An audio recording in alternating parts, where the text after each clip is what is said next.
Let me be absolutely clear. As my human self, I know absolutely nothing.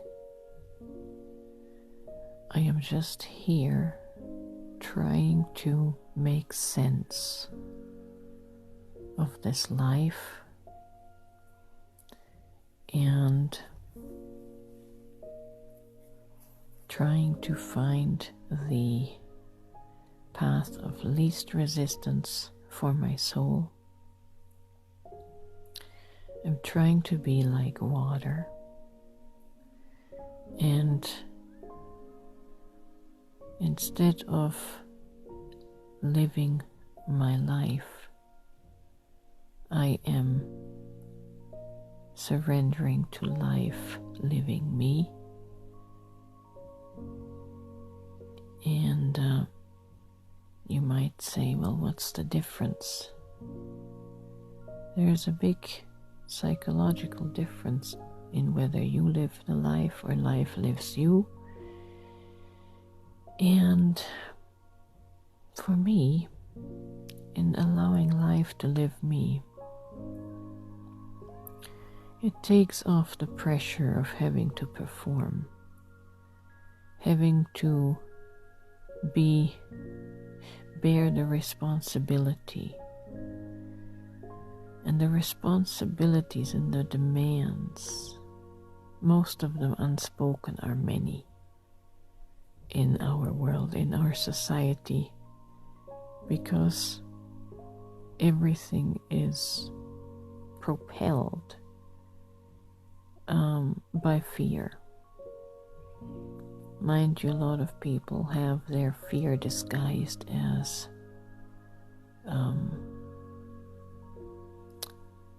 boldness, loudness,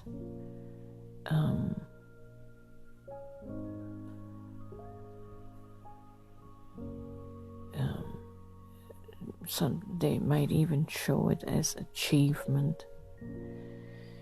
And all of that is good and well when everything in life always lines up with you.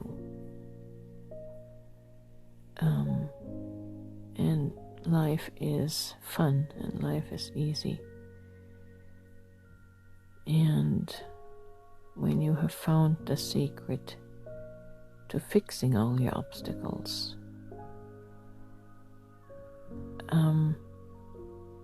realistically, though, for most people that is not going to be the reality. Most people are caught up in the wave, in the tidal wave of life.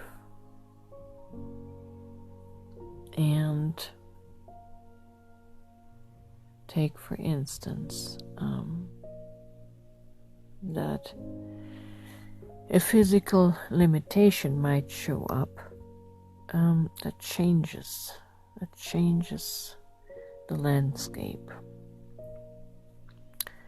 And you realize that in the grand scheme of things, you're not really in control of your life.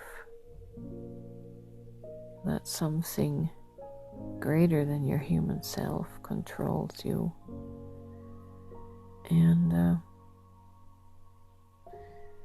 I'm currently in that realization. And you might say, oh, you're flip-flopping back and forth. I thought you were God. I am an expression of God, but maybe it doesn't meet the definition that your mind has crafted for that word or around that word. But yeah, I am currently, life has put the brakes on me, and I am moving along at a slower pace, and I'm just trying to be accepting of that. And to be accepting of that, might look like, oh, I'm playing small. It's these subtle judgments get tiring because no matter how awakened we think we are, there's an element to us that will always be judging. If people are not living up to their greatest potential and achievement, we might judge them as living small, but maybe they just have surrendered and live their life in contentment. Maybe they have surrendered their dream and their dreams. After all, you have to be asleep to dream, and maybe it is just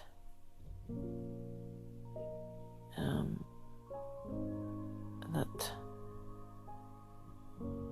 this is what being awake is, that you just surrender to life living you, and you flow like water,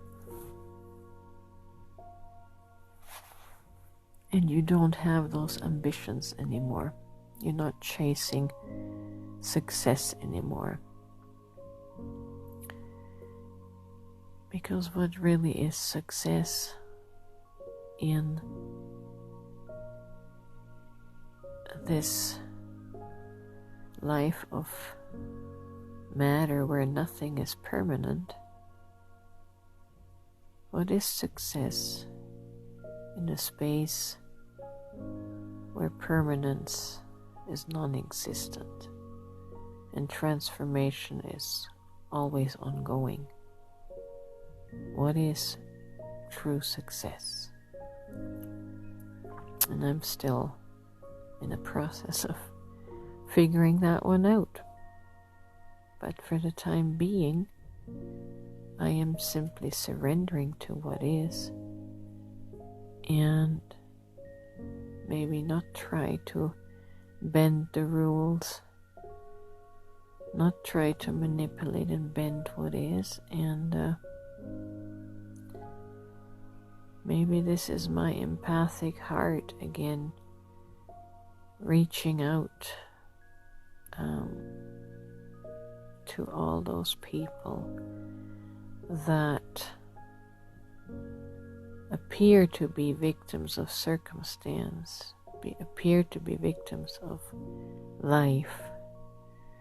And it is easy to make a judgment of comparison. But we really never understand truly from the heart, until we have walked in those shoes, right? And I noticed that with all the revelations that I have been getting, which are all true, but there was a humility lacking. And that is when you are living in the head, you lack humility, you lack heart. And this physical limitation or circumstance that I am currently going through has put the brakes on, which is a good thing. It slowed me down to realize that I am not in control of my circumstances. I can manipulate them to a degree, but I didn't want to get lost in the magic and the power of having the power to manipulate. Because really, am I in charge of anything? Not really. And so I embrace a time of humility and observance and maybe become a little more silent and be a witness to this life that is unfolding through this avatar known as Renegade.